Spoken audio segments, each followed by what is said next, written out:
Sebelum tu saya dah kerja selama 6 tahun, okey. 6 tahun saya bekerja, saya tak buat apa-apa pun hutang tersebut, 4 tahun lah, sebab saya dah masuk, tahun ke-8. So 4 tahun saya bekerja, saya tak buat apa-apa dengan hutang tersebut dan hutang tersebut hanya bertambah. Okey.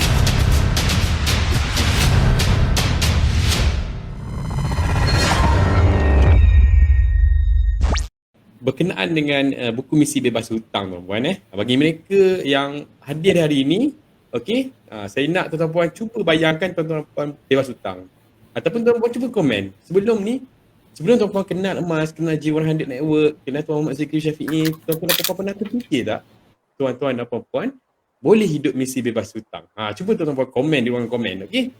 So tuan-tuan dan puan, saya permulaannya tuan-puan, misi bebas hutang tak ada dalam fikiran saya. Saya hidup di mana dari pengalaman keluarga saya, saya tak akan boleh berjaya, saya tak akan boleh melakukan sesuatu, contohnya membeli kereta ataupun beli rumah ataupun beli apa saja barangan tanpa berhutang. Jadi saya dalam mindset saya hutang itu adalah biasa. So tuan-puan di sini siapa yang anggap hutang itu biasa dan hutang itu tidak salah? Okey. So tuan-puan boleh komen di ruangan komen. InsyaAllah nanti kita sama-sama kita bacakan. Apa pun tuan-tuan puan-puan. Ini adalah buku PC Bebas Hutang. Tulisan Tuan Muhammad Zikri Syafiee tuan-puan. Okey. So Tuan Muhammad Zikri Syafiee dah hidup bebas hutang sejak 2010 tuan-tuan puan. So alhamdulillah tuan-puan, saya pun tak dapat gambarkan apa perasaan itu hidup bebas hutang sebab saya pun boleh capai lagi kehidupan bebas hutang tu. Tapi alhamdulillah saya dah berjaya selesaikan satu hutang pelajaran iaitu PTPTN yang lebih kurang amount yang tuan-puan sebutkan tadi lebih kurang 30,000 tuan-puan. Okey, 6 tahun saya bekerja, saya tak buat apa-apa pun hutang tersebut, 4 tahun lah, sebab saya dah masuk tahun ke-8. So 4 tahun saya bekerja, saya tak buat apa-apa dengan hutang tersebut dan hutang tersebut hanya bertambah. Okey, bertambah dari segi apa? Hutang PTPTN ni ada ujrah tuan-puan. So nilaian ujrah tersebut tuan-tuan dan puan, okey, dia bertambah mengikut apa ni? Bulanan lah, bertambah RM4, saya RM4 ke RM14, saya lupa dah.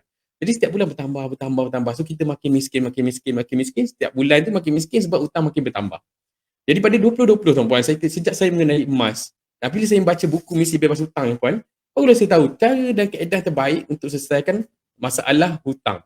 Okey tuan-puan, macam PTPTN tuan-puan, dia tak macam kereta ke rumah ke tuan-puan, kalau katakanlah apa ni, tak buat bayaran, bank datang tarik, ataupun rumah akan dilelong. Tak ada tuan-puan. Hutang PTPTN ni tuan-puan, dia pun dia orang tak kejar tuan-puan. Okey. So adalah notis peringatan tu kan. Okey.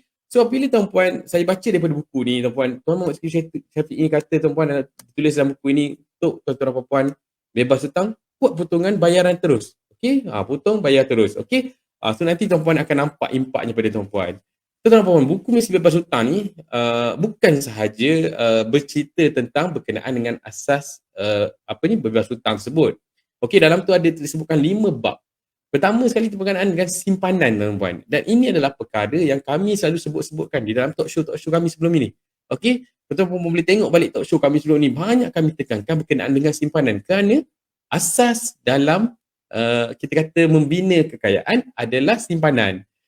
Bercakap berkenaan dengan hidup pemula bebas hutang jahat ni tuan-puan, kita nak bebas hutang ni sebenarnya sebelum tu kita kena urus kewangan dahulu.